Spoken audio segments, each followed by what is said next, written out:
Ya, eh, ada beberapa hal yang akan kita bahas. Saya akan skip beberapa yang kalau menurut saya tidak terlalu apa namanya tidak terlalu sulit untuk dibaca sendiri, karena ini sebenarnya penjelasan di buku itu sangat sangat jelas ya. Hanya mungkin ada beberapa hal yang perlu mendapat perhatian dan itu yang saya ingin pastikan kalian memahami konsep tersebut. Jadi kalian tahu neraca dari suatu perusahaan yaitu net working capital adalah selisih antara current asset dengan current liabilities. Jadi kalau kita bicara net working capital kita selalu bicara dua hal, current asset dan current liabilities. Ya, definisinya karena disebut dia net, yang namanya net itu selisihnya, berarti current asset dikurangi current liabilities. Eh, Account-account apa saja yang masuk ke dalam networking capital, pembahasannya itu cash itu sudah pasti, marketable securities. Tapi ini bukan yang ini ya. Kalau di akuntansi itu kan ada pembagian lagi tuh investment in financial asset ya. Ini lebih ke arah investasi jangka pendek dalam bentuk deposito atau surat berharga, tapi yang masih masuk kategori sebagai setara kas. Ya. Jadi yang disebut marketable securities yang dibahas di sini itu bukan investmentnya, tapi ini masih masuk yang dalam kas dan setara kas. Kalaupun dia diinvestasikan di surat berharga, maka surat berharga tersebut jatuh temponya kurang dari 1 tahun. Ya. Itu definisi marketable securities. Coba kalian lihat lagi definisi yang satunya lagi kan ada investment tuh. Yang investment, nah itu biasanya itu ya apa namanya investasi pada marketable securities juga pada financial asset, tapi jangka waktunya lebih dari 1 tahun. Ini lebih ke arah ke kas dan setara kas. Bagian lain dari current asset adalah account receivable dan yang terakhir adalah inventory. Prepaid kita tidak yang muncul. Jadi yang muncul karena apa namanya konsep accrual ya, prepaid itu karena perbedaan antara antara cash dengan pengakuannya sehingga muncul prepaid gitu ya. Nah itu kita tidak bahas. Sama seperti accrued, accrued itu juga kita tidak bahas. Kita tidak bahas. Jadi yang lebih kita bahas adalah cash, marketable securities, account receivable, inventory. Accrued wages, taxes payable itu tidak. Ya. Jadi yang kita bahas itu cash, marketable securities, account receivable, inventory, account payable. Ya. Ini tidak, ini tidak. Taxes payable tidak. Ini jadi satu nih dalam pembahasan cash. Karena ini adalah kas dan setara kas. Kemudian yang kedua, account receivable dan account payable itu berhubungan. Ini ya. Ini akan kita bahas satu kali saja. Ya. Kenapa satu kali? Karena keuangan melihatnya dua transaksi ini sama, hanya sisinya berbeda. Jadi, account receivable itu ada kalau kita bertindak sebagai penjual, account payable itu kalau kita bertindak sebagai pembeli. Tapi transaksinya sama, ada aset yang dijual, ada produk yang dijual. Nah, kalau kita menjual, maka memunculkan account receivable. Tapi kalau dari sisi kita sebagai pembeli, maka akan memunculkan account payable, gitu ya. Tapi analisisnya satu nih, analisisnya satu. Itu kenapa dalam pembahasan networking capital hanya ada 3 item yang dibahas. Hanya ada 3 item yang dibahas. Yang pertama itu adalah cash. Ini yang pertama. Sorry. Yang pertama adalah cash pembahasannya. Yang kedua adalah account receivable dan account payable. Dan yang ketiga adalah inventory. Oke. Sorry. Kasnya kas dan setara kas.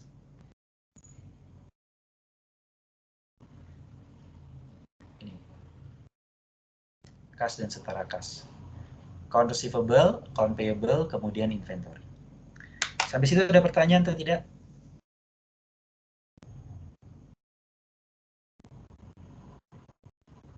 Oke. Kalau tidak,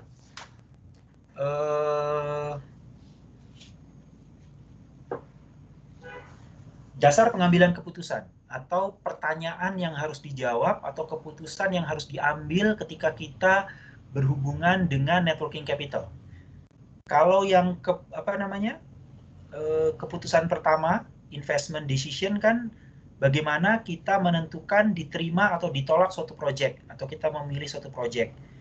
Kemudian yang kedua, kalau capital structure, kita bicara berapa tingkat utang yang optimal bagi perusahaan.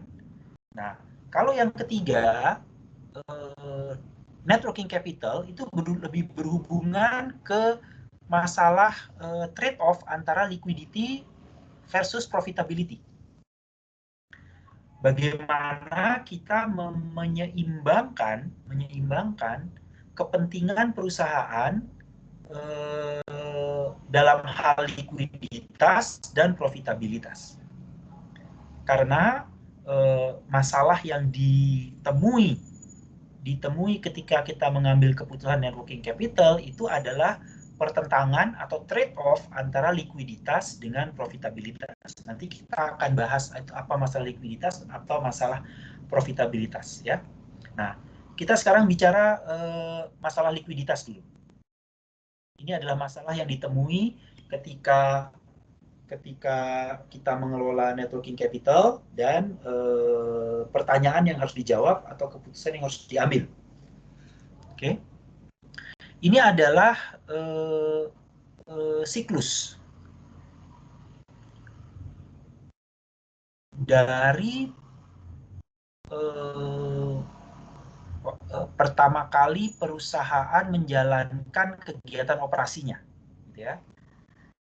Kan kalau kita bicara 3 keputusan, terima atau tolak suatu proyek. Kalau seandainya proyek diterima, dananya dari mana? Setelah kita dapat dananya dari mana, proyek dibangun, pertanyaan berikutnya adalah bagaimana mengoperasikan proyek itu, gitu kan ya? Bagaimana menjalankan proyek itu. Nah, bagaimana menjalankan proyek itu ada siklusnya. Itu ada siklusnya. Nah, siklus itu dimulai, ini dalam perusahaan manufaktur ya, yang kita karena kebanyakan adalah perusahaan manufaktur, maka kita ambil contoh perusahaan manufaktur. Walaupun siklusnya tidak harus seperti ini, tapi kurang lebih padanannya sama lah ya. Kalau kalian melihat perusahaan lain, mungkin siklusnya tidak sama, tapi kurang lebih mirip. Dimulai ketika perusahaan akan memulai produksi, maka untuk memulai produksi dia memerlukan raw materials. Ketika dia memerlukan raw materials, maka yang pertama kali dilakukan adalah memesan raw materials. Nah, ketika dia mulai memesan sampai dengan stok itu datang, barang itu dikirim, ini kalian lihat ada jeda nih. Ini ada jeda waktu. Ini jeda waktunya.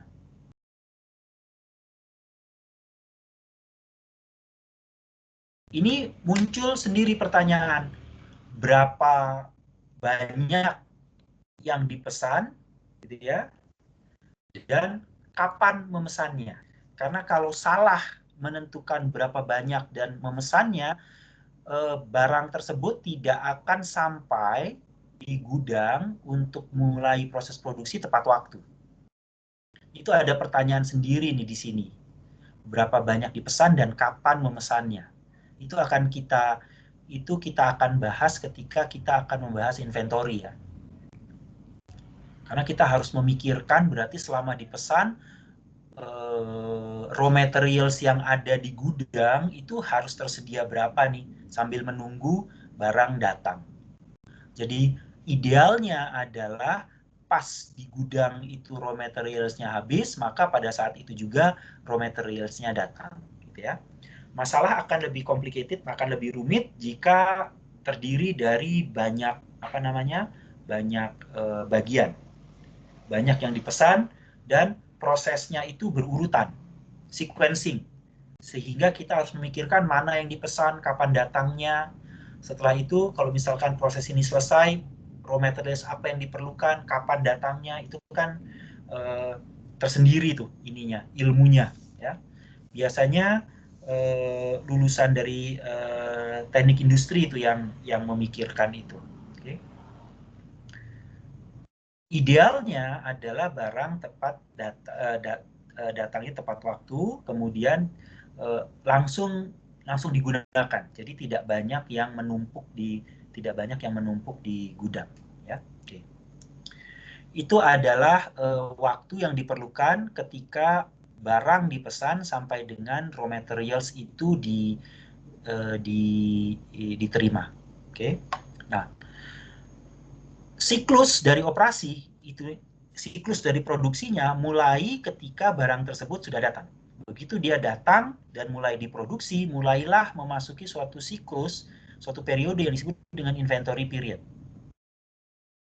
Dia mulai tercatat sebagai inventory di perusahaan kita, gitu ya. Ketika barang datang, ada siklus yang lain, ada siklus yang lain yang juga dimulai, yang namanya account payable period. Jadi begitu barang datang, tagihan langsung invoice-nya langsung kita terima. Ada jangka waktu tagihan tersebut harus dibayarkan. Jangka waktu pembayaran account payable itu disebut account payable period, ya. Sesuai dengan konsep time value of money, kalau kalian memahami konsep time value of money, kalian tidak pernah membayar lebih cepat. Karena berarti kalian rugi tuh opportunity-nya. Rugi bunga kalau kalian membayar lebih cepat. Itu kita pelajari time value of money. Sehingga kalau seandainya account payable period-nya invoice-nya bilang bahwa jatuh tempo 30 hari lagi, maka pembayarannya adalah 30 hari lagi. Kalau 40 ya 40. Tidak ada insentif, tidak ada urgensi, tidak ada kepentingan, tidak ada dasar untuk kalian, oh saya bayarnya baru invoice-nya dikirim hari ini, saya terima hari ini, besok sudah harus dibayar. Itu enggak. Itu tidak ada dalam konsep time value of money yang membayar lebih cepat. Gitu. Kalau membayar makin bisa ditunda, itu makin baik, gitu ya. Masalah berikutnya yang juga ada di account payable period adalah apakah kita mengambil discount period. Jadi karena biasanya dalam invoice itu ada pilihan, kalau seandainya dibayarkan lebih awal dalam jangka waktu kurang dari 10 hari, maka kita akan dapatkan potongan, gitu ya. Nanti kita akan bahas tersendiri tuh account payable period. Pertanyaan sebaliknya adalah ketika kita menjual yang disebut dengan account receivable period, apakah kita memberikan diskon atau tidak, gitu ya? Dan berapa besar diskonnya? Itu juga, sehingga pertanyaannya sama sebenarnya, hanya beda posisi. Yang di sini kita sebagai pembeli, account receivable kita sebagai penjual. Oke. Inventory period sekarang. Begitu raw materials digunakan, diolah, siap jadi, maka dia tidak akan lepas dari inventory period sebelum produk tersebut terjual. Sebelum dia terjual, apapun bentuknya, maka barang tersebut masih ada di dalam inventory period, masih ada di gudang atau masih dalam line produksi perusahaan, gitu ya. Jadi batas dari inventory period adalah bukan pada saat barang tersebut selesai diproduksi. Batasnya adalah ketika dia terjual. Jadi barang yang masih dalam konsinyasi itu masih masuk inventory period karena dia kan belum terjual. Begitu dia terjual, maka masuk dia periode yang kedua yang namanya account receivable period. Karena biasanya perusahaan itu jarang atau sedikit yang menjual secara cash. Ada beberapa pertimbangan ya sebenarnya. Kalau misalkan ternyata penjualnya banyak, maka mau tidak mau dia harus memberikan fasilitas kredit untuk bersaing memperoleh pembeli, gitu ya. Kecuali kalau dia adalah satu-satunya perusahaan, satu-satunya produsen, gitu, sehingga pembelinya sangat tergantung pada perusahaan tersebut. Dia bisa dengan tegas bilang, enggak, kalau nggak cash saya nggak mau jual, gitu ya. Tapi hampir sebagian menjualnya dalam bentuk kredit. Jadi ada periode di mana ketika barang dijual, cash-nya tidak langsung diterima. Periode tersebut disebut dengan account receivable period. Gitu ya. Yang bagian atas, mulai dari barang itu datang, raw materials datang, sampai dengan cash diterima, itu disebut operating cycle. Jadi operating cycle itu menceritakan atau siklus yang bercerita tentang barang itu mulai diolah sampai dengan cash-nya diterima. Sementara account payable period adalah cerita mulai dari tagihan barang datang, tagihan diterima, sampai dengan tagihan itu dibayar. Jika kalian lihat gambar ini adalah gambar yang umum yang ditemui oleh perusahaan-perusahaan. Artinya setiap kali siklus ini kan terjual. Nanti setelah terjual barang habis mulai lagi dia memproduksi, menjual lagi, nunggu sampai cash-nya diterima, barangnya habis lagi, terus seperti itu. Jadi siklusnya ini terus menerus. Kalau siklus ini terjadi terus-menerus, kalau kalian lihat di gambar ini, maka secara terus-menerus perusahaan itu harus terlebih dahulu menyiapkan cash. Kenapa? Karena pembayaran atas raw material, pembayaran atas ongkos produksi, bayar gaji, bayar supplier, itu terlebih dahulu dilakukan sebelum cash dari penjualan diterima.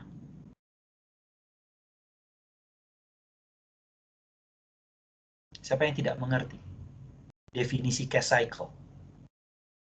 Selisih antara operating cycle, cash diterima, dengan account payable period, cash dibayarkan. Itu yang namanya cash cycle. Kalau kita lihat dari cash cycle, maka masalahnya adalah kita harus cash outflow dulu, kita harus menyediakan uang dulu untuk membayar raw materials dan membayar gaji, membayar supplier, sebelum kita menerima uangnya dari customer.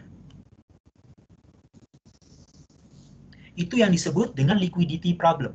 Jadi ada masalah likuiditas karena perusahaan itu harus menyediakan dana dulu untuk melakukan pembayaran, baru kemudian dia menerima uangnya.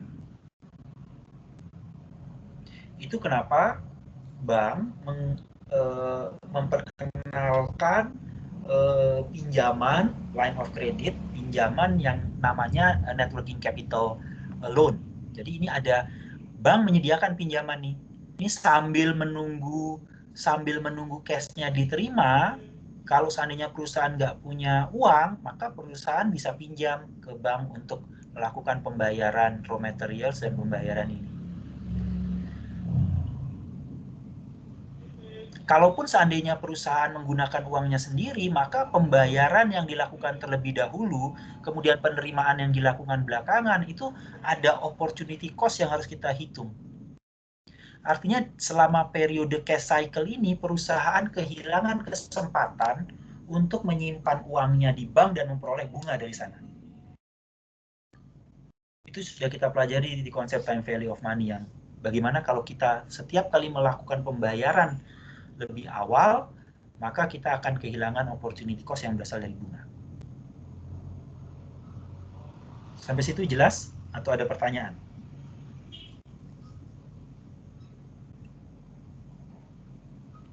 Oke. Beberapa perusahaan mencari cara dan menemukan cara untuk keluar dari masalah likuiditas ini. Gitu ya. Dan kita mulai terbiasa dengan cara-cara tersebut. Salah satu contoh yang terlihat jelas adalah perubahan cara tagihan PLN. Sekarang semua meter listrik di rumah, kalau seandainya instalasi baru, pasti menggunakan sistem token, gitu ya. Sistem token, kalau kalian pelajari gambar ini, itu sebenarnya menyelesaikan masalah likuiditas. Jadi tidak ada account receivable. Semuanya bahkan diterima di awal. Cash diterima bahkan sebelum barang itu digunakan atau terjual. Jadi sebelum saya menggunakan apa namanya, sebelum saya menggunakan jasa PLN, saya menggunakan listrik yang disediakan oleh PLN, saya sudah membayar terlebih dahulu. Ya. Itu benar-benar membalik konsep dari gambar ini gitu. Biasanya orang membayar setelah menerima atau menikmati barang atau jasa, ini di depan dia bayar. Dan hampir semuanya seperti itu. Listrik, kartu prepaid, kartu prepaid kalian itu juga kalian membayar di awal sebelum kalian menggunakan atau memanfaatkan jasa. Tiket, banyak penerbangan sekarang menyediakan bahwa kalian bisa membeli tiket itu bahkan 6 bulan atau berapa bulan di depan sebelum kalian berangkat. Kalian bayar, nah pembayarannya memang lebih murah gitu kan ya. Tapi kalian dari sini bisa menghitung nih. Ketika perusahaan penerbangan menerima uang kalian di awal, sampai dengan jangka waktu penerbangan, itu kalian bisa menghitung berapa opportunity cost atau berapa kesempatan yang bisa dilakukan oleh airline ketika dia mendapatkan uang terlebih dahulu. Jadi dia bisa putar uang itu, dia bisa manfaatkan uang itu, dia bisa investasikan uang itu sehingga dia memperoleh hasil. Nah, kalau di present value kan kalian bisa menghitung kira-kira berapa penghematan yang berasal dari opportunity cost tersebut. Jadi mendingan saya sebagai perusahaan airline, daripada saya terima nanti, mendingan saya terima awal, saya investasikan, dan saya dapat hasil, katakanlah hasilnya 10, kalau saya berikan diskon 5, saya masih punya untung gitu, sehingga saya berikan diskon 5 kepada customer. Selain kemajuan teknologi juga menyebabkan cara ini bisa dilakukan, memotong intermediaries, memotong pihak-pihak middleman itu apa namanya, orang yang di tengah-tengah kayak agen gitu kan dipotong. Setiap kali ada middleman, setiap kali ada perantara antar transaksi yang dilakukan oleh penjual dan pembeli, maka perantara itu akan men-charge sesuatu. Kalau misalkan saya sebagai pembeli bisa langsung melakukan pemesanan tiket ke suatu airline tanpa melalui perantara, maka semua fee untuk perantara bisa digunakan sebagai potongan harga bagi airline yang diberikan kepada customer-nya. Ya. Ditambah dengan konsep opportunity cost, dikurangi dengan fee untuk middleman, maka kalian akan melihat kok tiketnya jadi murah banget ya dari tiket-tiket yang saya beli sebelumnya, sehingga ada insentif untuk melakukan pembayaran lebih awal, gitu ya. Tapi sekali lagi itu dilakukan ada perhitungannya dan airline tetap akan dari perhitungan itu airline akan bisa memperoleh keuntungan sebenarnya, tetap memperoleh keuntungan. Oke. Sampai situ ada pertanyaan atau tidak?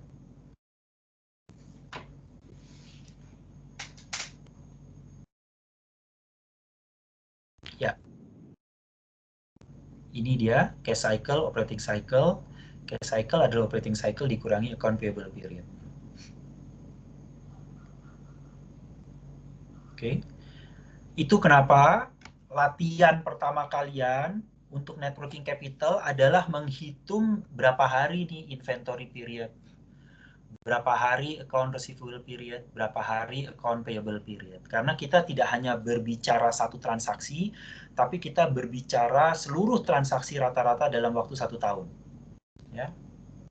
Jadi kalian harus tahu bagaimana menggunakan laporan keuangan. Tujuan pertama dari pembelajaran adalah kalian mengetahui cara menghitung berapa rata-rata waktu yang diperlukan mulai dari raw materials datang sampai dengan barang itu siap untuk sampai dengan barang tersebut terjual. Ya. Menggunakan laporan keuangan, kalian harus bisa menghitung nih berapa waktu, berapa hari rata-rata yang dibutuhkan dari barang tersebut terjual sampai dengan cash diterima. Saya bilang rata-rata karena transaksinya kan banyak, bisa ribuan dan bisa dilakukan tiap-tiap transaksi bisa beda-beda termnya. Sehingga kalau digabungkan jadi satu rata-ratanya berapa ya waktu yang diperlukan. Nah, account payable adalah rata-rata yang diperlukan untuk membayar tagihan. Ya. Dihitungnya dalam hari. Itu kenapa semua soal net working capital siap-siap untuk menghitung inventory period berapa hari, account receivable period berapa hari, account payable period berapa hari, operating cycle berapa hari, cash cycle berapa hari. Sampai sini ada pertanyaan atau tidak?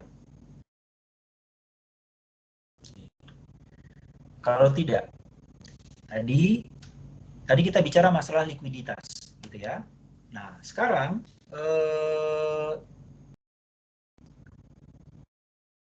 keputusan ketiga kan net working capital decision.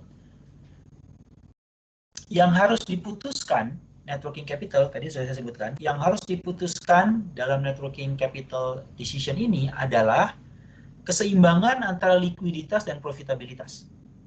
Oke. Apa maksudnya likuiditas dan profitabilitas? Di satu sisi, perusahaan itu memerlukan bahwa saya harus tetap liquid. Banyak kas yang tersedia, gitu kan ya. Tapi di sisi lain, ketersediaan kas itu mengurangi profitabilitas. Contoh, kalau uang tidak saya apa-apakan, saya simpan di tabungan atau bahkan tidak di tabungan, saya simpan di koper, maka uang tersebut kehilangan kesempatan untuk menghasilkan. Bandingkan kalau uang tersebut saya gunakan untuk usaha. Bandingkan kalau uang tersebut saya depositokan. Bandingkan kalau uang tersebut saya gunakan untuk investasi di tanah, investasi di rumah. Maka di akhir periode saya bisa menghasilkan bisa memperoleh return dari hasil investasi saya. Nah, ketika saya banyak memiliki cash on hand, saya banyak memiliki kas, maka likuiditas saya tidak bermasalah. Saya sangat liquid. Yang disebut liquid itu artinya setiap kali ada kesempatan atau setiap kali ada kebutuhan, maka tersedia cash untuk membayar atau untuk memenuhi kebutuhan tersebut. Itu dari sisi likuiditas. Tapi dari sisi profitabilitas, likuiditas yang tinggi, likuiditas itu trade-off-nya itu mengorbankan profitabilitas. Karena saya pegang cash, maka saya tidak memperoleh return. Return itu adalah profitabilitas. Kita bicara return itu bicara profitabilitas. Tapi bicara cash, bicara saldo uang yang tersedia, itu bicara likuiditas. Gitu. Nah, pertanyaannya adalah, saya punya kebutuhan sehingga saya memerlukan cash untuk menjaga likuiditas saya. Saya tidak mungkin tiba-tiba ada keperluan pembayaran tapi tidak ada cash gitu kan ya. Itu harus dihindari. Itu masalah likuiditas. Tapi saya juga tidak mau likuiditasnya terlalu tinggi sehingga saya mengorbankan profitabilitas.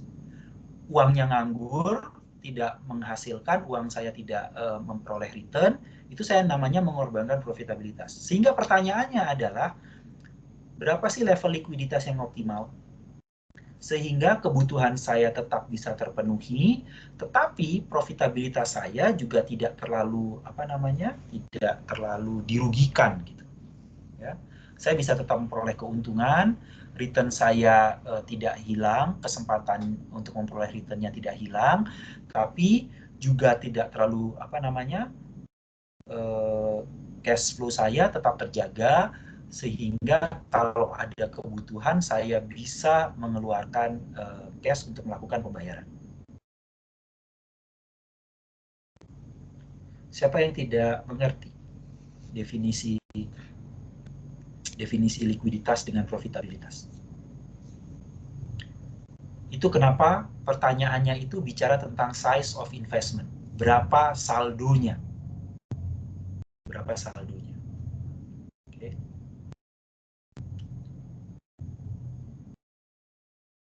Kalau kita bicara lebih detail, kalau kita bicara tentang saldo kas, pertanyaannya adalah berapa saldo kas yang seharusnya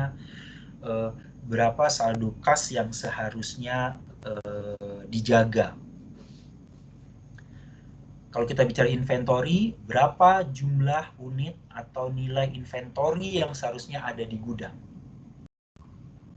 Account receivable juga seharusnya berapa saldo account receivable yang kita punya.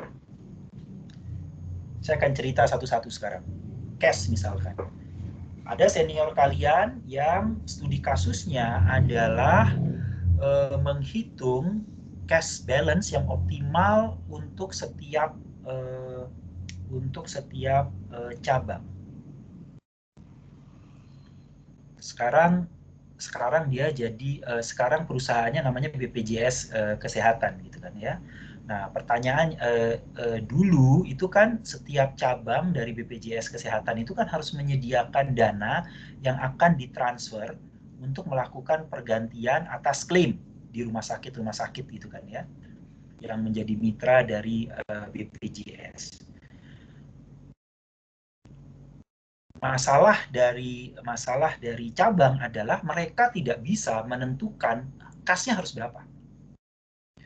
Mereka tidak punya gambaran kasnya berapa, sehingga ada cabang yang kasnya itu banyak sekali jadinya. Duitnya nganggur karena misalkan tersedia 100 tapi klaimnya cuma 2. Sehingga selama 1 bulan itu 98 itu nganggur aja uang, nggak diapa-apain. Sebaliknya, ada cabang yang disediakan 100 tapi kebutuhannya ternyata 250. Sehingga apa yang terjadi? Pembayaran jadi telat, berapa kali dikomplain, dan setiap kali kekurangan pasti akan minta kantor pusat. Tolong transfer sekian. Setelah ditransfer ternyata kurang, tolong transfer lagi. Itu kan jadi masalah. Coba bayangkan bagaimana satu poin menentukan cash balance itu bisa jadi topik tesis. Jadi awalnya topiknya adalah menentukan cash balance. Tapi ternyata setelah kita diskusikan, permasalahannya bukan di cash balance-nya, tapi karena ketidakmampuan dari cabang untuk melakukan perhitungan, memprediksi berapa cash yang diperlukan untuk bulan depan. Tesis itu berakhir hasilnya bukan penentuan cash balance, tapi akhir dari penelitiannya adalah model untuk memprediksi berapa cash yang diperlukan oleh suatu cabang. Ya. Karena kita kan mencari solusinya. Solusinya ternyata untuk menentukan cash bisa macam-macam tiap cabang, tergantung dari kondisi masing-masing cabang dan modelnya itu menentukan apa. Oh, ada cabang ini untuk menentukan cash balance, dia harus memperhatikan faktor A, B, C, D. Di model kita buat, dibuat bagaimana, oh kalau misalkan modelnya seperti ini, maka perkiraannya cash yang diperlukan untuk bulan depan sekian. Itu yang diajukan ke kantor pusat. Maka untuk bulan depan saya minta cash sekian. Gitu. Okay. Itu salah satu cerita bagaimana menggunakan konsep atau teori yang kalian pelajari untuk mencari solusi. Ya. Dan itu bisa jadi topik dalam tesis kalian. Inventory juga sama.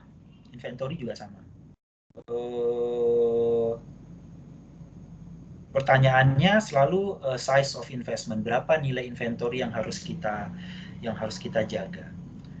Itu kenapa saya selalu kalau bercerita tentang net working capital, liquidity versus profitability itu membuat keuangan itu, perhitungan di keuangan itu sering menjadi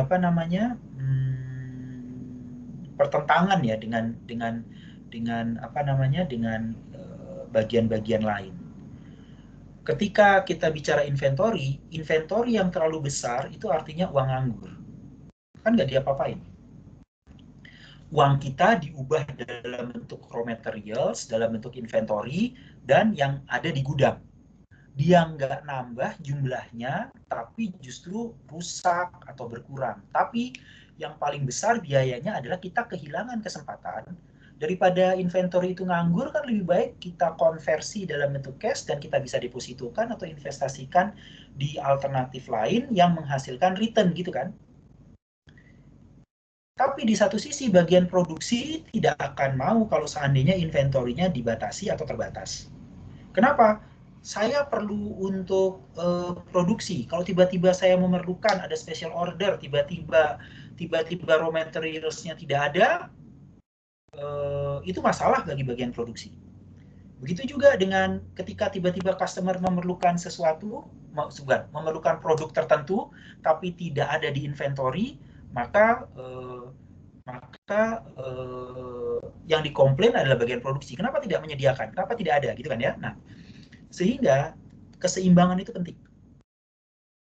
Tentu saja untuk mencari keseimbangan ini akan ada pertentangan seperti itu. Ada yang merasa bahwa ini terlalu tinggi, enggak, ini terlalu rendah gitu ya.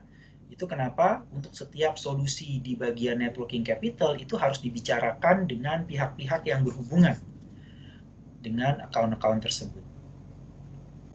Account receivable yang terakhir. Tadi inventory, sekarang account receivable. Ini biasanya ke bagian marketing atau sales, ya. Bagian sales itu kalau ingin menjual atau bersaing dengan produk lain itu cenderung akan memberikan insentif kepada pembeli dalam bentuk diskon, dalam bentuk credit terms. Credit terms itu artinya boleh deh ambil nanti dibayarnya kalau biasanya 30 hari saya kasih kelonggaran 45 hari gitu misalkan. Sementara bagian keuangan berpikirnya bahwa kalau seandainya cash diterima 30 hari dibandingkan dengan 45 hari, maka ada time value of money di sana. Gitu ya. Karena konsep dari keuangan kan makin cepat diterima, cash tersebut akan makin baik. Sementara bagian sales untuk mendorong penjualan, saya memberikan credit terms yang lebih panjang gitu. Saya malah ingin credit terms-nya panjang.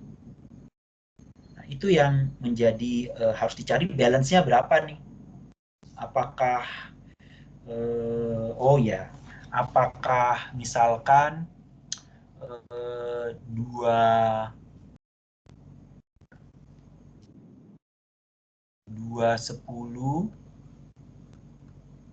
N30 ini semuanya pernah dengar kan istilah ini kan ya?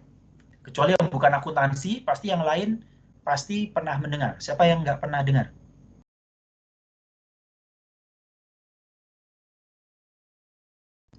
Apa artinya 210 N30? Mendapat potongan 2% apabila membayar dalam waktu 10 hari, tapi harus dibayar keseluruhan pada 30 hari. Ya, makasih Indra. Jadi 210N30 akan dapat potongan 2% jika dibayarkan dalam kurun waktu 10 hari, tapi pembayar normalnya harus diterima penuh dalam waktu 30 hari gitu ya. Kalian ingat nggak waktu belajar akuntansi, kalian mencatatkan bagaimana kalau pembayaran terjadi di hari ke-5? Masih ingat? Bagaimana kalau pembayaran terjadi di hari ke-15? Ingat ya, karena di sana kalian akan dites diujinya. Kalau di hari ke-5 kan berarti masih masuk 2/10-nya, berarti harus dapat potongan 2%. Kalau masih bayar di hari ke-15 maka masih dapat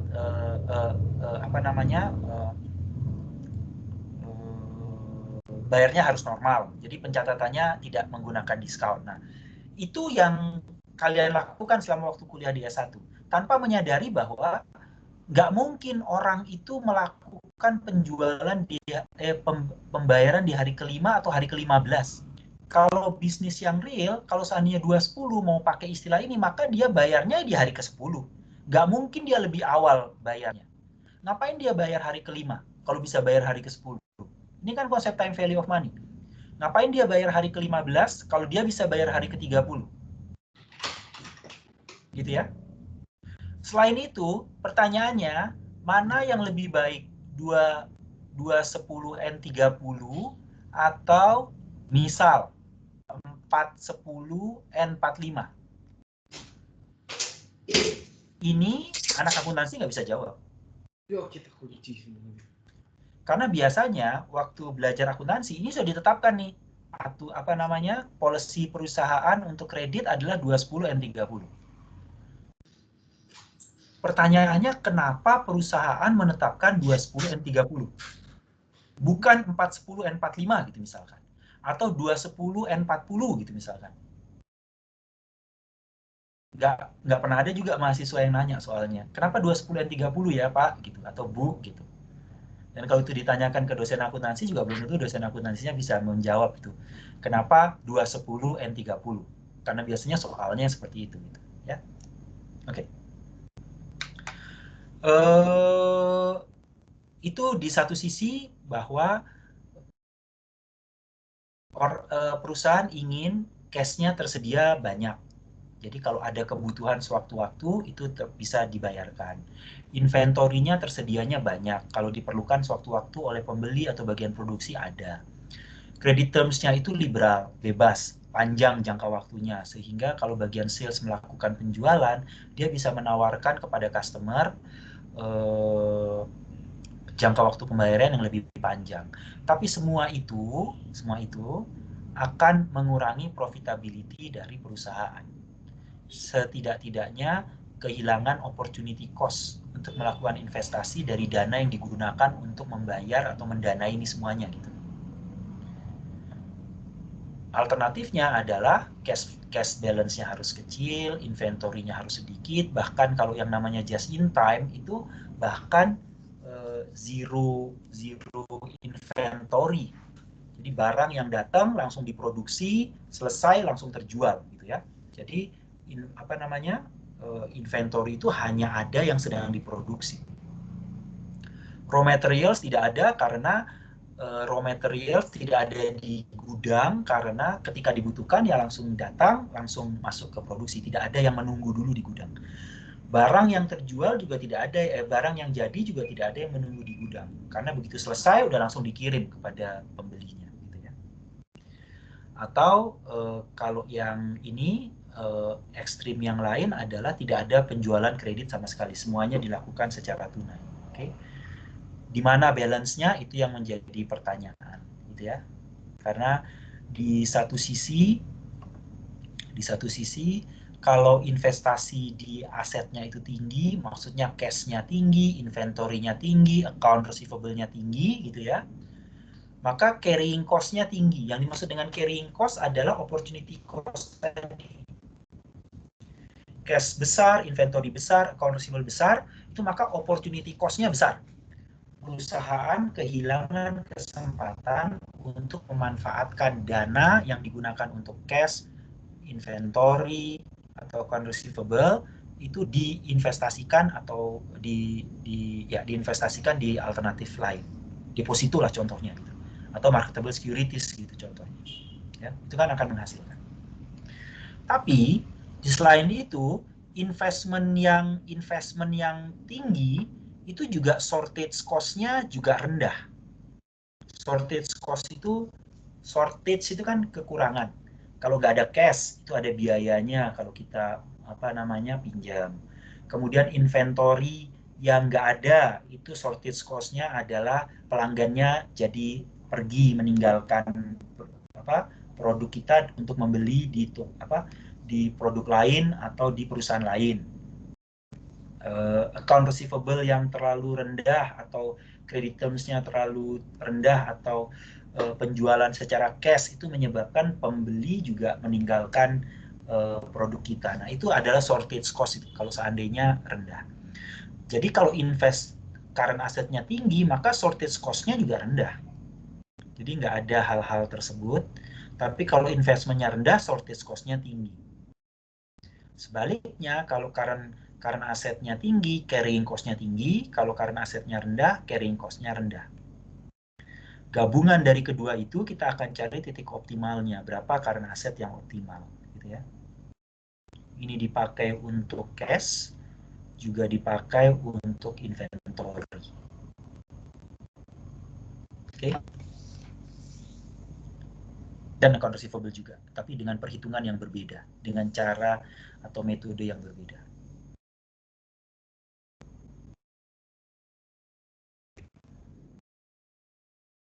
Oke. Dia fleksibel kalau setelah kita peroleh hasilnya ternyata nilainya besar.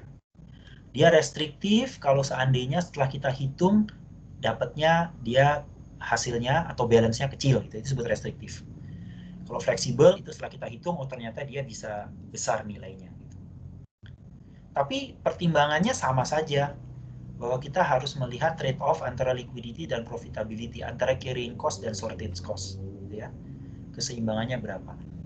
Konsep ini sudah kalian pelajari waktu di static trade-off, antara manfaat dari tax shield dengan cost dari bankruptcy cost-nya. Selalu trade-off, gitu, sehingga bisa ditentukan mana titik optimalnya.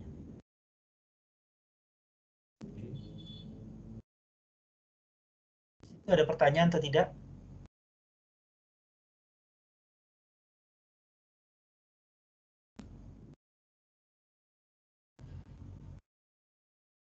Gambar ini sebenarnya menjelaskan beberapa alternatif dari financing strategis untuk net working capital.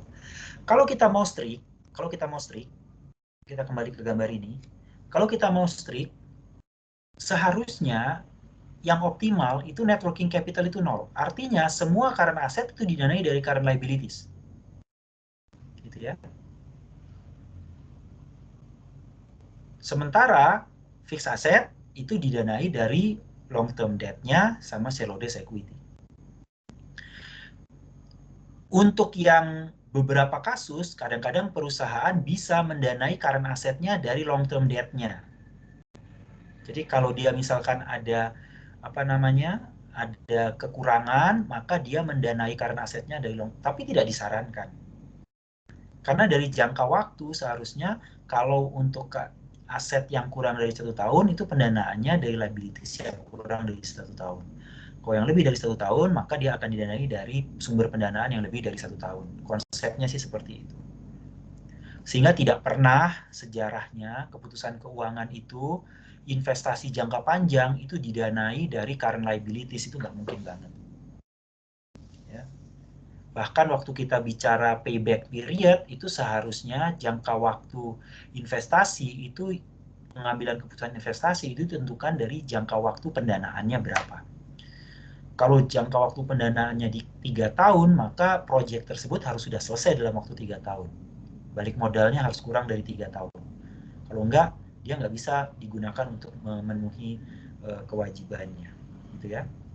Konsep yang sama juga berlaku untuk pendanaan.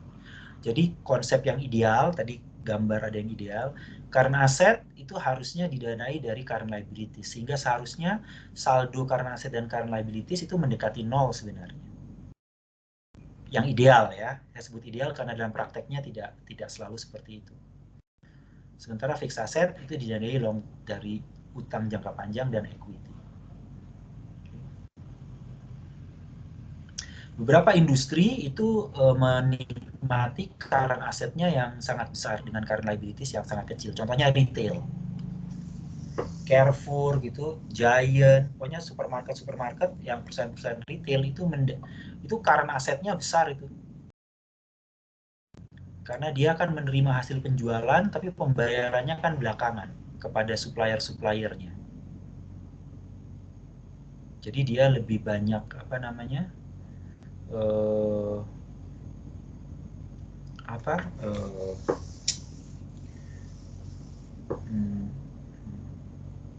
dia bisa menerima cash lebih awal dibandingkan dengan cash yang harus dibayarkan kepada suppliernya. Oke. Nah, itu saya akan skip bagian menghitung ini ya. Saya akan skip bagian menghitung periode-periode ini. Karena itu kita akan kerjakan di latihan saja.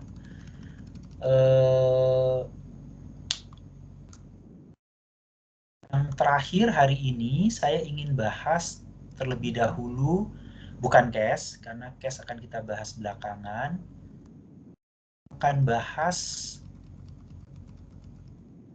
credit management dulu. Credit management. Karena tadi sudah kita bahas 210 N30 gitu ya. Nah, apa dasar keputusan perusahaan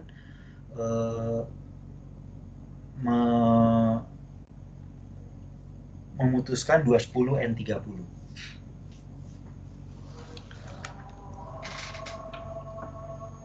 Ini adalah jangka waktu. Kalau 210N45 tadi Indra sudah bilang, kalau seandainya dibayarkan kurang dari 10 hari, maka akan dapat diskon 2%. Sementara kalau dia bayar, batasnya adalah hari ke-45.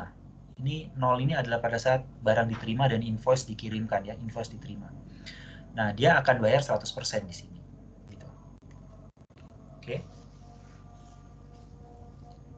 Ini menjawab banyak pertanyaan. Kalau kalian mengerti contoh ini, kalian bisa menjawab pertanyaan, mengapa perusahaan menetapkan 210 N45 di sini? Gitu ya. Jadi pertanyaan seperti mengapa, kemudian diambil atau tidak?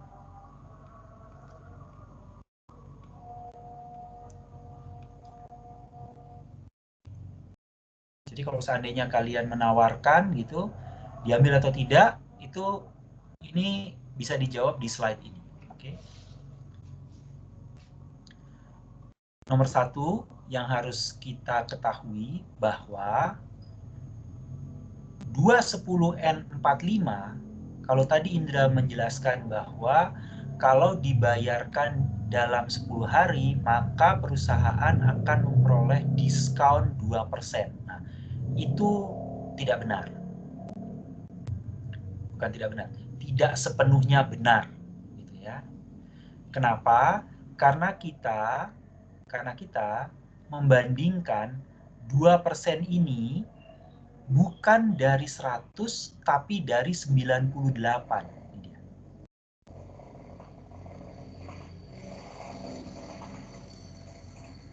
Kenapa 98? Coba sekarang kita bandingkan cash flow-nya. Alternatif pertama, kalau kita bayar di hari ke-10, saya nggak pernah bilang hari ke-5, 7, 8 gitu ya. Kalau saya mengambil diskon ya hari ke-10 saya bayarkan. Saya akan bayar 98.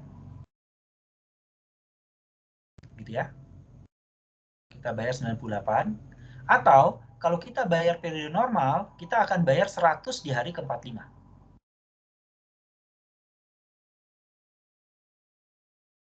Jadi pilihannya adalah saya bayar 98 di hari ke-10 atau saya bayar 100 di hari ke-45. Orang kebanyakan berpikir bahwa 2% ini adalah potongan dari 100. Tapi yang kita jadikan patokan bukan 100. Jadi bukan ini yang jadi patokan. Yang kita jadikan patokan 98. Kenapa 98, Pak? Kan kita bisa harus bandingkan 98 dengan 100. Tidak. Yang kita bandingkan adalah saya bayar 98 di sini, nanti kemudian 45 hari kemudian saya akan bayar 100. Jadi alternatifnya bukan, ini ya, saya ulang lagi ya, alternatifnya bukan saya bayar dalam periode diskon, bayarnya 98, atau bayar pada periode normal. Bukan.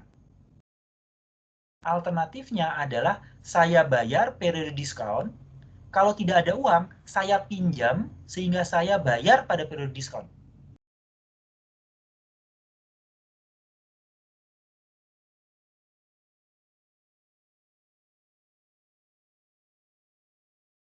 Siapa yang tidak mengerti?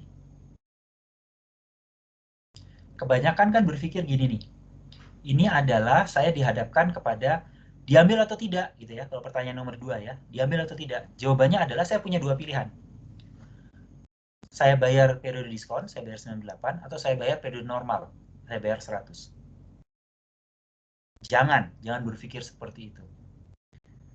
Pilihannya adalah saya bayar periode diskon, tapi kan saya nggak punya uang, Pak. Kalau nggak punya uang, pinjam ke bank 98, kemudian kita bandingkan kalau saya pinjam di bank untuk melakukan pelunasan 98 ini, apakah lebih menguntungkan saya pinjam di bank untuk melakukan pelunasan dengan 98 dengan kalau saya bayar 100 di periode ke-45, ke T45.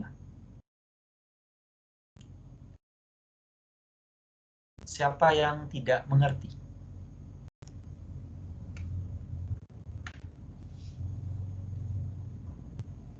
Ini adalah konsep yang apa namanya, sulit, maksudnya ditangkap, langsung nangkep ya, kenapa kayak gitu ya cara berpikirnya ya gitu.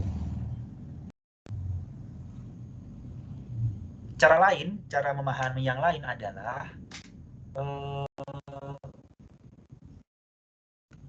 cara memahami lain adalah saya baru punya itu, sehingga saya baru bayar di hari ke-45 yang nilainya 100. Kalau saya ingin bayar lebih awal, maka saya akan menarik 100 ini ke hari ke-10 gitu kan. Itu alternatif berpikirnya.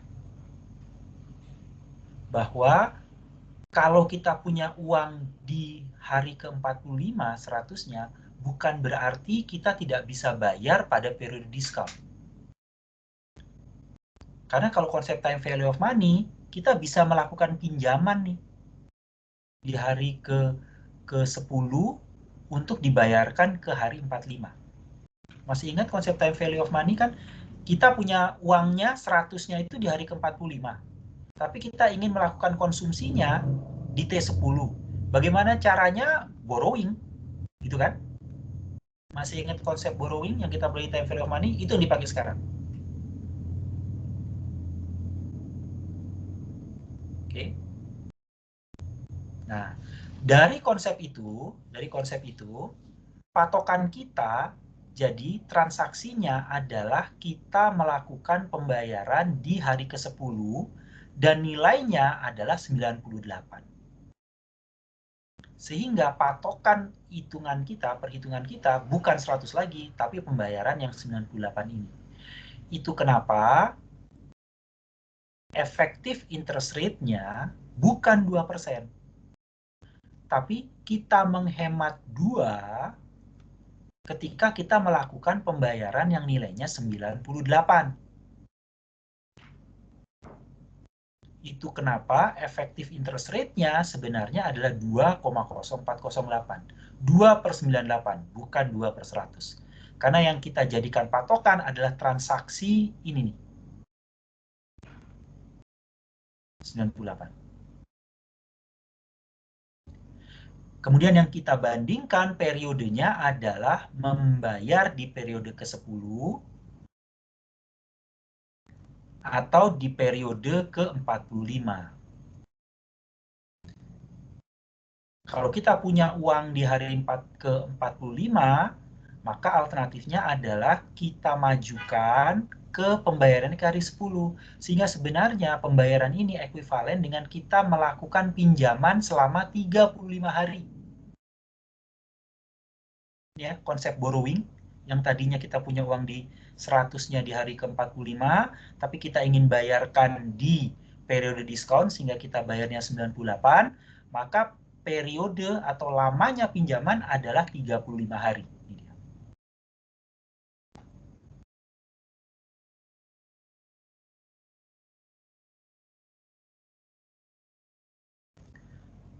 Sehingga pertanyaannya adalah, kalau tingkat bunganya 2,0408% dan itu adalah bunga pinjaman untuk 35 hari, setahunnya berapa?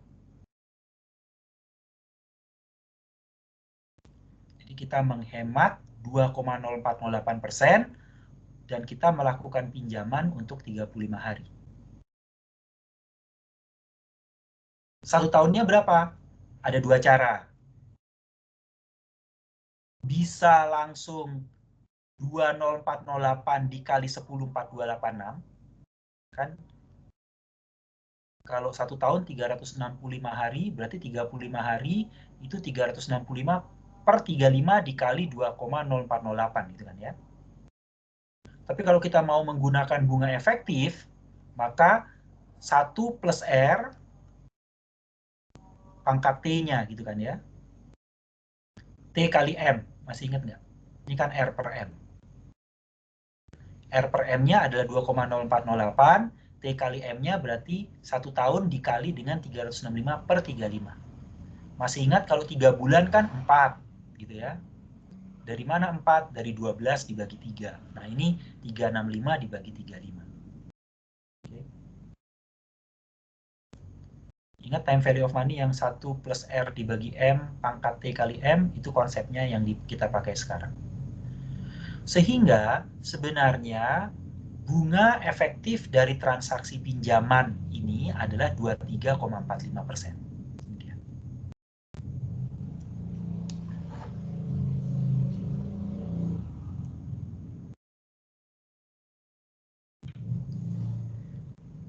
Diambil atau tidak? Pertanyaan yang pertama. Interpretasi dari 2345 artinya kalau kita membayar lebih cepat, yang tadinya kita bayar kalau di hari 45 kita bayar 100, kemudian di hari ke-10 kita bayar hanya 98, itu sebenarnya kita melakukan penghematan 23,45%.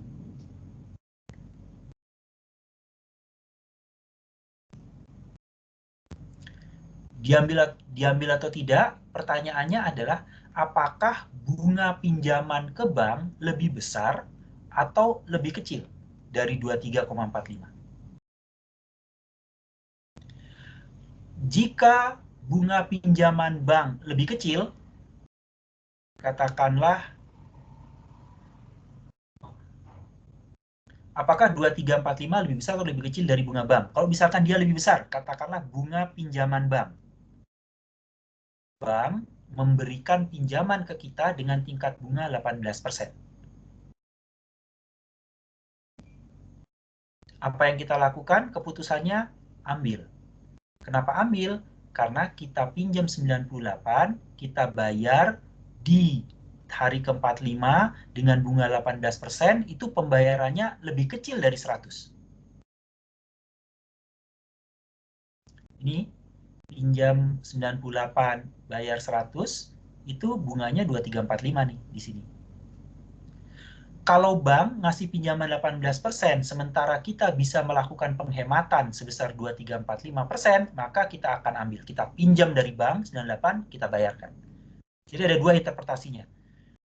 Bunga pinjaman bank 18%, kita mendapat keuntungan diskon sebenarnya kalau diskaunkan nilainya 23,45%. Jadi lebih menguntungkan kalau kita pinjam ke bank, kita gunakan untuk membayar. Alternatif lain adalah kalau kita pinjam di bank nilainya 98 dengan bunga 18%, maka pembayaran di hari ke-45 itu lebih kecil dari 100. Jadi daripada kita bayar 100, mendingan kita bayar lebih kecil dari 100 di hari ke-45. Bagaimana kalau bunga bank lebih tinggi, katakanlah 25%? Maka jawaban kita tidak akan pinjam, kita tidak akan ambil bunga pinjaman bank untuk melunasi pada periode diskon. Kita bayar pada periode normal 100. Kenapa? Karena cost dari bank waktu pinjaman 25%, sementara benefit yang kita dapatkan membayar dalam periode diskon itu 23,45%. Itu interpretasi yang pertama. Atau interpretasi yang keduanya adalah kalau kita pinjam ke bank dengan tingkat 25%, maka pinjaman 98 ini nilai di hari ke-45-nya lebih besar dari 100. Daripada kita bayar ke bank, kita pinjam ke bank dengan bayar di atas 100, mendingan kita bayar pada periode normal, bayarnya hanya 100.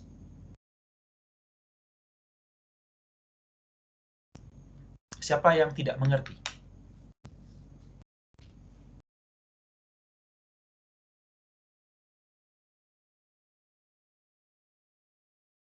Oke. Itu untuk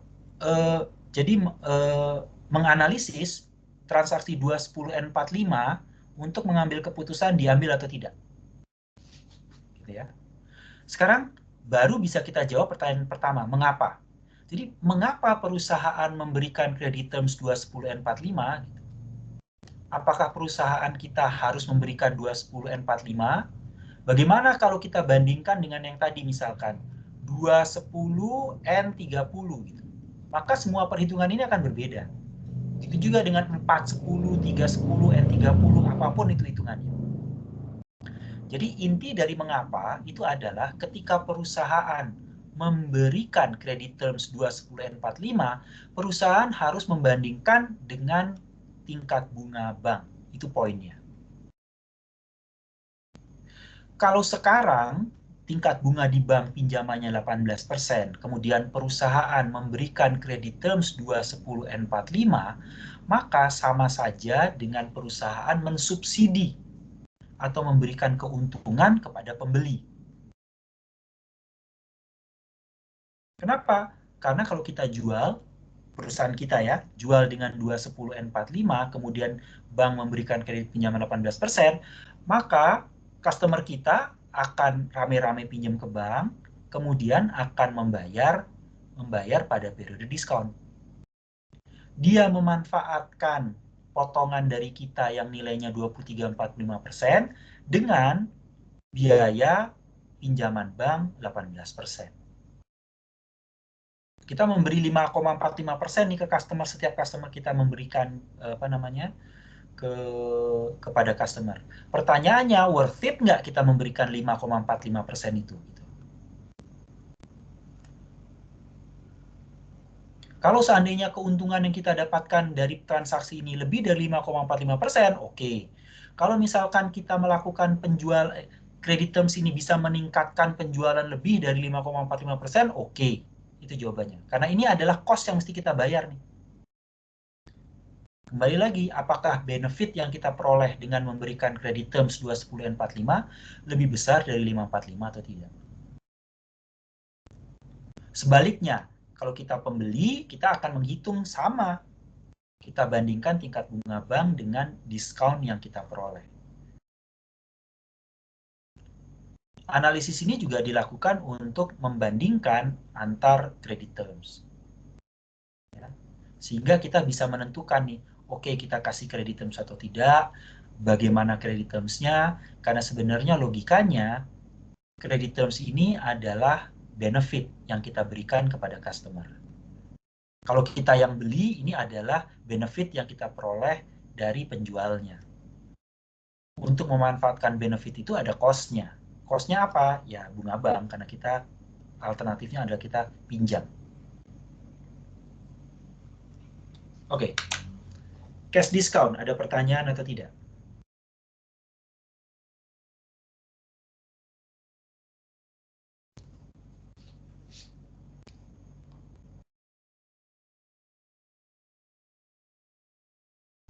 Baik, kalau tidak, berarti untuk besok kalian pelajari cash. Ini straightforward sebenarnya. Ada dua model, yang namanya Baumol dan ada yang namanya Miller-Orr. Kemudian inventory itu economic order quantity, seperti yang kalian ketahui ya, EOQ model, itu sama dengan Baumol model sebenarnya waktu kalian belajar cash. Ya. Persis sama Baumol model. Baumol model di cash itu sama logikanya dengan economic order quantity di inventory. Kita akan lanjutkan besok dengan cash dan inventory, ditambah dengan latihan soal untuk networking capital.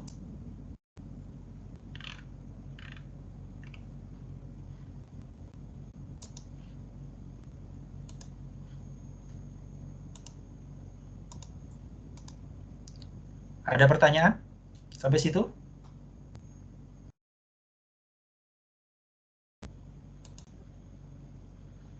Izin tanya Pak, untuk Silakan. case study-nya itu kita buatnya kan per kelompok Pak ya, itu kita kumpulkan ke Bapak hari apa Pak ya? Oke. Sebentar ya, saya berhentikan dulu ya recording-nya.